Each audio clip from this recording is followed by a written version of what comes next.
আপোনালোক সকলোকে জুৰিজ ব্লগলৈ স্বাগতম জনাইছো। আজি আপোনালোকৰ আগত মাছৰ এটা বহুত টেষ্টি ৰেচিপি লৈ আহিছো। মই মাছটো তিলেৰে বেক কৰিছো। আপোনালোকে এনেদৰে বনাই খাই চাবচোন। খাই পেলে কেনেকুৱা পালে মোক কমেন্ট যোগে জনাব। আৰু এতিয়ালৈকে যদি মোৰ চেনেলটো সাবস্ক্ৰাইব কৰা নাই তেনে সাবস্ক্ৰাইব কৰিব। আৰু এনেকুৱা ধৰণৰ ভিডিঅ' পাবৰ কাৰণে আপোনালোকে বেল আইকনটো টিপি দিব, অল টিপি দিব। তেতিয়া মোৰ যিকোনো ভিডিঅ'ৰ নটিফিকেশনটো আপোনালোকে পাই যাব। আহকচোন চাওঁ কেনেদৰে বনালো। এয়া মই প্ৰথমে কেইটামান বাদাম এনেকে এখন পেনত ড্ৰাই ৰোষ্ট কৰি লৈছো।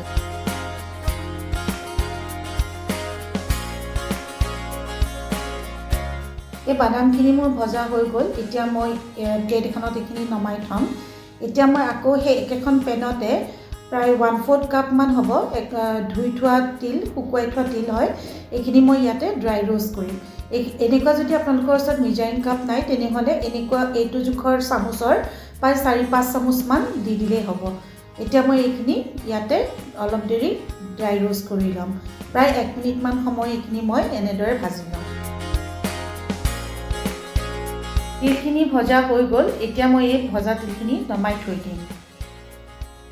আকৌ গেছত মই সেই পেনখন দি দিম আৰু এয়া চাওক তিল আৰু বাদাম মই ভাজি থৈছোঁ, একেলগে এখন প্লেটত থৈ দিছোঁ এইখিনি। এতিয়া মই এই পেনখনতে 2টা জলকীয়া, নহৰু 6-7 ফুটামান আৰু অলপমান আদা সৰু সৰুকৈ কাটি এইখিনিও মই এতিয়া ইয়াতে ড্ৰাই ৰোষ্ট কৰি ল'ম এই পেনখনতে।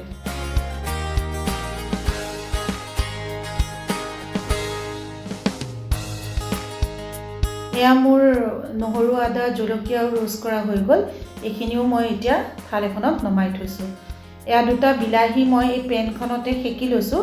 আপোনালোকে পাৰে যদি আপোনালোকে জুইত অলপ পুৰি ল'ব পাৰে। মই এনেকৈ পেনতে সেকি লৈছোঁ অকণমান। এয়া মোৰ বিলাহীকেইটা সেকা হৈ গ'ল। এতিয়া মই গেছৰ জুইটো অফ কৰি দিলোঁ।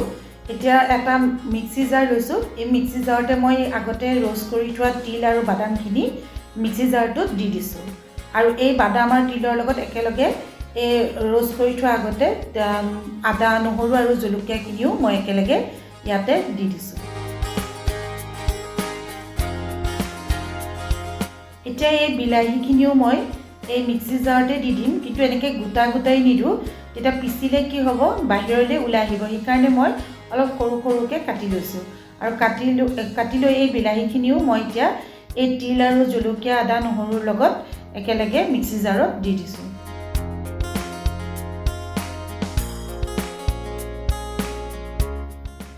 এতিয়া এই উপকৰণখিনিৰ লগত মই এমুঠিমান ধনিয়া ধুই ইয়াত একেলগে পিচিবৰ কাৰণে দি দিছোঁ। এইখিনি গোটেইখিনি মই পিচি এটা পেষ্ট বনাই লৈছোঁ।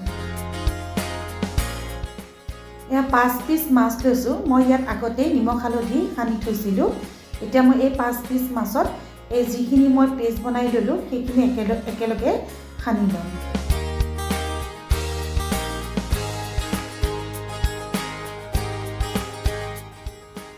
এতিয়া মই ইয়াতে মোৰ সোৱাদ অনুযায়ী নিমখ ইয়াতে দি দিছোঁ। আপোনালোকে আপোনালোকৰ আন্দাজমতে নিমখখিনি দিব।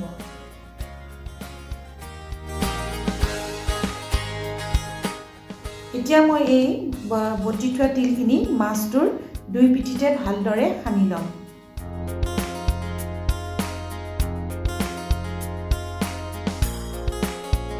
এতিয়া মই যিটো পাত্ৰত বেক কৰিম মাছখিনি সেই পাত্ৰটোত অকণমান তেল দি অলপ মই সানি ল'ম চাৰিওপিনে। আপোনালোকে যিকোনো পাত্ৰতে মাছখিনি বেক কৰিব পাৰিব। মই এনেকুৱা এটা আইনাৰ পাত্ৰ লৈছোঁ।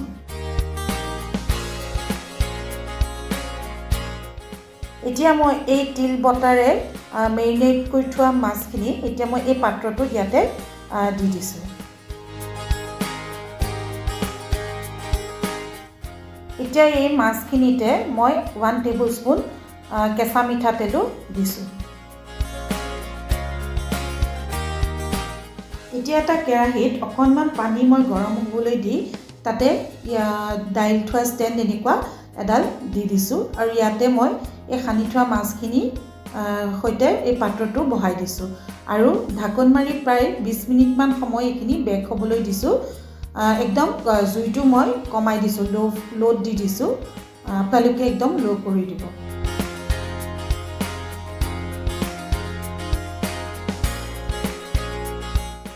বিশ মিনিট সময় হৈ গ'ল। এতিয়া মই ঢাকনখন উঠাই এখন কাটা চামুচেৰে মই মাছখিনি অলপমান খুচি পেলাই চাইছোঁ মাছখিনি সিজিছে নে নাই।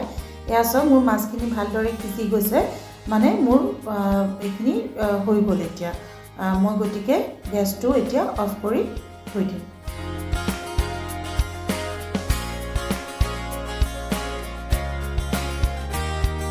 এয়া মোৰ মাছ ৰেডি হৈ গ'ল বেক কৰা। আপোনালোকে এনেদৰে খাই চাবচোন। ভিডিঅ'টো শেষলৈকে চোৱাৰ কাৰণে আপোনাক সকলোকে ধন্যবাদ।